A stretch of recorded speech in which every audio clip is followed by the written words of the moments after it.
আমরা সহজে বুঝতে পারি যে এই দুনিয়াটা আমাদের জন্য এমন একটি অবস্থা যে হাদিস শরীফ থেকে এসেছে যে কোনো আরোহী যখন একটা পথে যাত্রা করে যেতে অত্যন্ত রৌদ্রের কারণে একটা গাছের ছায়া নিচে আশ্রয় গ্রহণ করা হয়। এই আশ্রয় গ্রহণ ততটুকু পর্যন্ত যখন তার মনে হচ্ছে যে আমি যেখানে যাচ্ছি সেখানে যাওয়ার সময় আমার চলে যাচ্ছে, এইটুকু মনে হওয়া পর্যন্ত সে সেখানে অবস্থান করতে পারে। এরপর কি করে, সেই গাছের নিচ থেকে সে আবার চলে যায়। এই চলে যাওয়া মাত্রই তার ওই গাছের যে মহব্বত ছিল, গাছের যে ভালোবাসা তার প্রতি ছিল, সেই ভালোবাসা আবারও কি দূর হয়ে গেছে। দুনিয়াটাও ঠিক এইরকম, আমরা দুনিয়াতে যতটুকু আছি ততটুকু এই দুনিয়াকে আমরা মহব্বত করে গ্রাস করে নিয়েছি। এই দুনিয়া ছেড়ে যখন আমরা চলে যাব, এই দুনিয়া আমাদেরকে আর কখনোই মনে রাখবে না, আমাদেরকে ভুলে যাবে। দাদা দাদি নানা নানি পূর্বে যারা ছিল তারা একের পর এক চলে গেছে। দেখেন, বাবা মা কিছুদিন কান্নাকাটি করছে, ছেলেমেয়েরা কিছুদিন কান্নাকাটি করছে, একসময় বাবা মা সন্তান আদি সবাই ভুলে গেছে। কেউ আর মনে রাখে নাই যে আজ থেকে 50 বছর আগে কে মারা গেছে, এই গ্রাম থেকে কে একজন ধনী ব্যক্তি বা ভালো ব্যক্তি, সৎ ব্যক্তি, ন্যায়পরায়ণ ব্যক্তি বিদায় হয়ে চলে গেছে। এই কথা কিন্তু আর কেউ মনে রাখে না। রাখে নাকি বলেন? ঠিক আমরা যখন এই বিদায় হয়ে চলে যাব, তখন কি হবে, আমাদেরকে এইভাবে চলে যেতে হবে। তখন দুনিয়া আর আমাদেরকে মনে রাখবে না।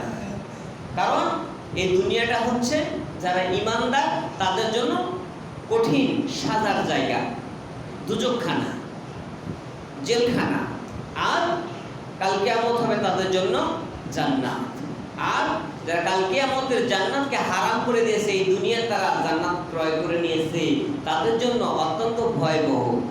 তারা কিছুতেই কাল কিয়ামতে আল্লাহর ইজলাসে দাঁড়িয়ে তারা জবাবদিহিতা করতে পারবে না। এর কারণ হচ্ছে এটাই, আমাদেরকে আল্লাহ রাব্বুল আলামিন এই দুনিয়াতে এমন একটি মায়া দিয়েছে, এমন একটি মহব্বত দিয়েছে, যে মহব্বতে পড়ে আমরা দুনিয়ার সমস্ত কিছু নিজের মনে করে নিয়েছি।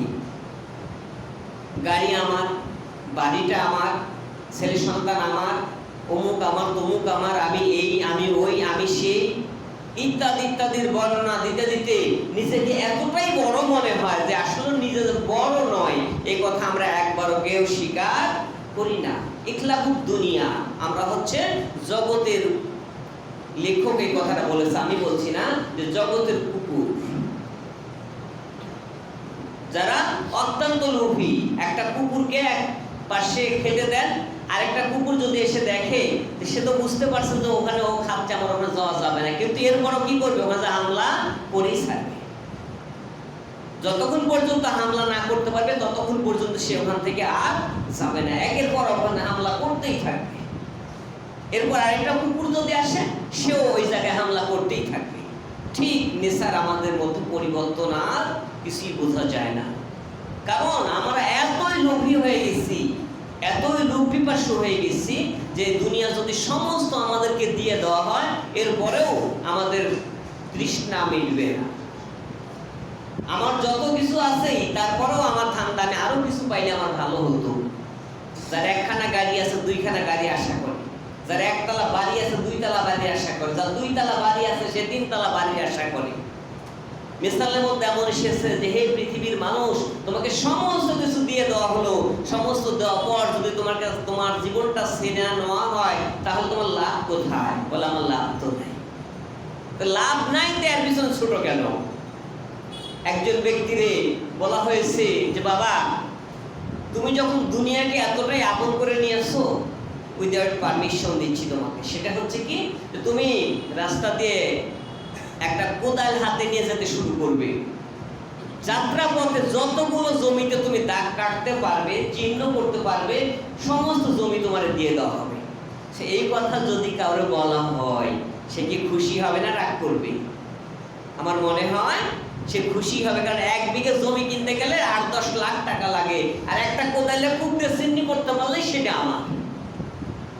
কিন্তু শর্ত হচ্ছে, বাবা তুমি যেতে থাকো, যখন সন্ধ্যা ঘনিয়ে আসবে, যখন মাগরিবের আজান হয়ে যাবে, মুয়াজ্জিন সাহেব যখন আল্লাহু আকবার ধ্বনি দিয়ে দেবে মাগরিবের সময়, এই আজানের পূর্ব মুহূর্তে তোমাকে আবার এই জায়গায় ফিরে আসতে হবে। যদি না আসতে পারো, তাহলে তোমার আর দেওয়া হবে না, ওই ব্যক্তি কোদাল একটা হাতে নিয়ে ছুটেছে তীরের মতো, চায় আর একটা করে কূপ দিয়ে ছিন্ন করে নিয়ে নেয়, এটা আমার খুশিটা আত্মহারা।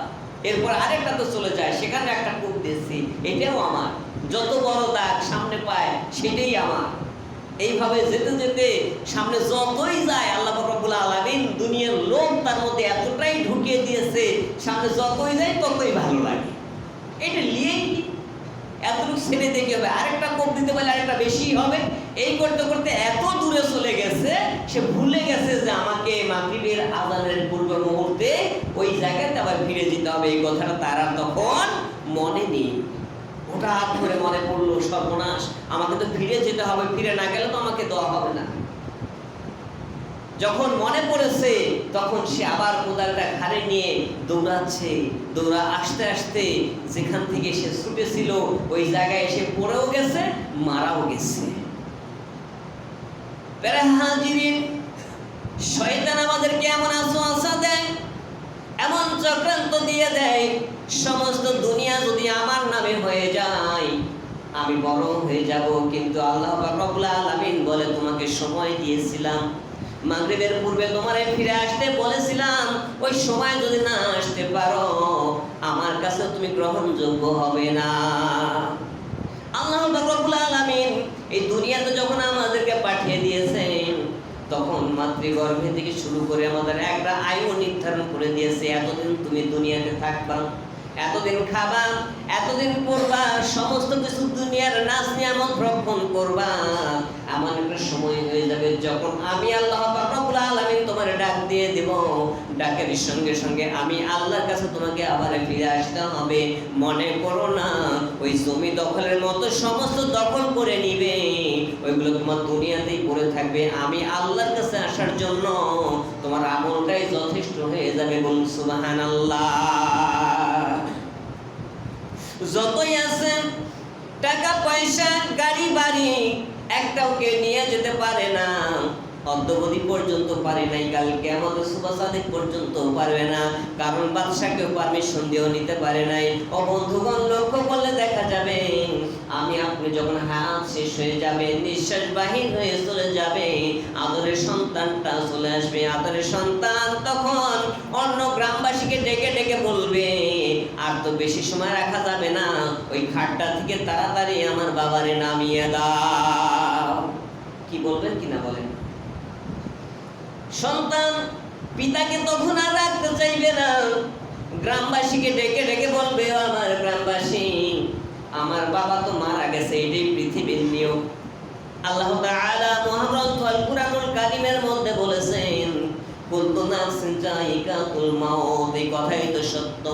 সন্তান তখন সত্য বলে স্বীকার করবে, কিন্তু সন্তান এই কথা স্বীকার করবে না, আমার বাবা আজকে মারা গেছে, আমিও মারা যাব, এর পূর্বে আমার আমলকে ভারী করতে হবে, এই কথা কিন্তু সন্তান তখন স্বীকার করবে না। ও বন্ধুগণ, ওই সন্তান আবার যখন বাবা হয়ে যাবে, তার সন্তানরা ওইভাবে অপেক্ষা করবে, ও যখন মারা যাবে তার সন্তানরা ওইভাবে টাকা হিসা করে তাকে খাট থেকে নামিয়ে অন্ধকার কবর পর্যন্ত বসে দিবে, তার সন্তানরা কিন্তু তাকে রাখবে না। এটাই হলো পৃথিবীর নিয়ম, কথা ঠিক কিনা? দুনিয়াকে আমরা আপন করে নিয়েছি, দুনিয়াকে আমরা গ্রাস করে নিয়েছি, কিন্তু মনে রাখবেন এই দুনিয়া আমাদের জন্য আপন হতে পারে না। ওই আরোহীর মতো যতক্ষণ পর্যন্ত গাছের ছায়া নিচে ছিল ততক্ষণ পর্যন্ত গাছটা আপন ছিল, ছায়া যখন পরিত্যাগ করে চলে গেছে ওই ব্যক্তির জন্য গাছের ছায়া আর আপন নয়। আপন নাকি বলেন? যদি আপনি হতো তাহলে ওই লোক যতদূর পর্যন্ত যাচ্ছে, হারে লোকটার তো রোদ লাগছে, আমি একটু ছায়াটা যাই তার কাছে কাছে ভিড়ে যাই, যাতে করে তার শরীরে আর রৌদ্রটা না লাগতে পারে। আমরা দুনিয়াকে এতই আপন করে নিয়েছি, মনে করি যে এই দুনিয়া ছেড়ে আমাদের আর যেতে হবে না, কিন্তু আসলে বাস্তব সেটা নয়। মহাগ্রন্থ আল কুরআনুল কারীমের মধ্যে দুই জায়গায় বললেন, কুল্লু নাফসিন যায়িকাতুল মাউত, প্রত্যেক প্রাণীকে মৃত্যুর স্বাদ গ্রহণ করতে হবে। এই দুনিয়া যে যতই লোভে পড়ি আর যত লালসায় পড়ি, যতটুকু আমার আয়ু দিয়েছে, যতটুকু আমার খাদ্য দিয়ে দিয়েছে, এর বেশি আমি ইচ্ছা করলেও খেতে পারবো ব্যক্তিরা আছে দেখেন, অনেক টাকা পয়সার মালিক, অনেক সম্পদের মালিক, কিন্তু এমন রোগ হয়ে গেছে ডায়াবেটিক শরীরে ধরে ফেলেছে। আর ইচ্ছা করলেও এই যে কুরবানি চলে গেল, ইচ্ছা করলেও যে 5 পিস গোশত যে খাবে এই ক্ষমতা তার আর নাই। তার বাড়িতে ছেলে মেয়ে নাতে পুতি কুকুরে পর্যন্ত খাচ্ছে, কিন্তু ওর ভাগ্যে খাওয়ার আর জুটছে না। হাজিরিন, বাড়ির কুকুরটাও কিন্তু অনেকটুকু ভাগ বসাচ্ছে, কিন্তু আপনি বাড়ির মালিক হয়েও এমন একজন ব্যক্তি হয়ে গেছেন যে আপনার খাওয়ার আর পারমিশন নাই।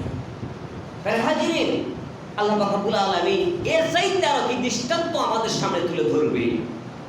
অনেক সম্পদ আছে, অথচ আপনি অসুস্থ হয়ে বিছানায় 8 দিন 10 দিন 2 মাস 5 মাস 10 মাস পর্যন্ত পড়ে আছেন, সবাই খাচ্ছে আনন্দ করে, ছেলে নাতিপুতি সবাই আনন্দ করে আপনার সামনে আপেল নিয়ে আসছে আপনাকে খাওয়ানোর জন্য, কমলা নিয়ে আসছে আপনাকে খাওয়ানোর জন্য, আঙ্গুর নিয়ে আসছে আপনাকে খাওয়ানোর জন্য, কিন্তু আপনি খেতে পারছেন না, তারা খাচ্ছে, আপনি শুধু চেয়ে চেয়ে দেখছেন। তার মানে আল্লাহ পাক রব্বুল আলামিন ওই খাদ্যটা আপনার ভাগে লিখে রেখেছে নাকি? আমার মনে হয় লিখে নাই। লিখে থাকলে আপনি অবশ্যই যে কোনো মূল্যে সেটা অবশ্যই খেতে পারতেন। আজ আমরা একে ওকে এক দানা এক মুষ্টি খেতে দিয়ে মনে করি কি না মহান হয়ে গেছি। আপনি যে খেতে দিতে পারছেন এটা বড় বিষয় নয়, আপনার খানা যে একজন খাচ্ছে এটা বড় বিষয়। আপনার খানাটা যে একজন খাচ্ছে এটাই আপনার জন্য সৌভাগ্য মনে করতে হবে, কারণ ওই খানা দেওয়ার মালিক আপনি, আমি, কেউ নাকি বলেন দিতে পারবো ইচ্ছে করলেই। হাজিরিন, অনেক ব্যক্তিরা আছে যে অসুস্থ থাকতে থাকতে এমন অবস্থায় হয়ে গেছে, বাবা যখন জিন্দা ছিল সুস্থ ছিল বাবারে একটা দিন একটা আপেল নিয়ে যেতেই নাই। আজকে বাবা মৃত্যুর পথযাত্রী হয়ে গেছে, বাবা মৃত্যুর বিছানায় শায়িত আছে, মৃত্যুর যন্ত্রণা ছটফট করছে। এখন বাবার কাছে মেয়ে ছেলে সবাই আপেল নিয়ে এসে, আঙ্গুর নিয়ে এসে, কমলা নিয়ে এসে, বাবা খাও বাবা খাও। বাবা তো খাবে না, জানে যে বাবা আর খাবে না, তাই বাবারে আজকে আদর করে বাবা খাও বাবা খাও। কিন্তু বাবা যখন খেত তখন কিন্তু খাওয়াইতে চাইতো নাকি বলেন? এই মুরব্বী, আরে খাওয়াই কি হবে? একটা চশমা ভেঙে গেছে, আর কয়দিন বাঁচবে চশমা ঠিক করা কি দরকার আছে? হয়তো বা এরকম কুপুত্র এই এলাকায় নাই, বহু জায়গায় দেখা যায়। ফেসবুক ইউটিউব যখন আমরা দেখি অসংখ্য এগুলো দেখা যায়, সবই মিথ্যা নয়, কিছু কিছু সত্য আছে বলেই এই কথা বলে উঠে আসে, কথা ঠিক কিনা? হাজিরিন, আমাকে আপনাকে আল্লাহ রব্বুল আলামিন যেন কবুল করে, এই দুনিয়ার পাগল আমরা না হয়ে কালকে আমাদের পাগল যেন হতে পারি, সেই তৌফিক যেন আল্লাহ রব্বুল আলামিন আমাকে আপনাকে সকলকে দান করেন। সবাই বলুন আমিন। আখির দাওয়ানা আলহামদুলিল্লাহ।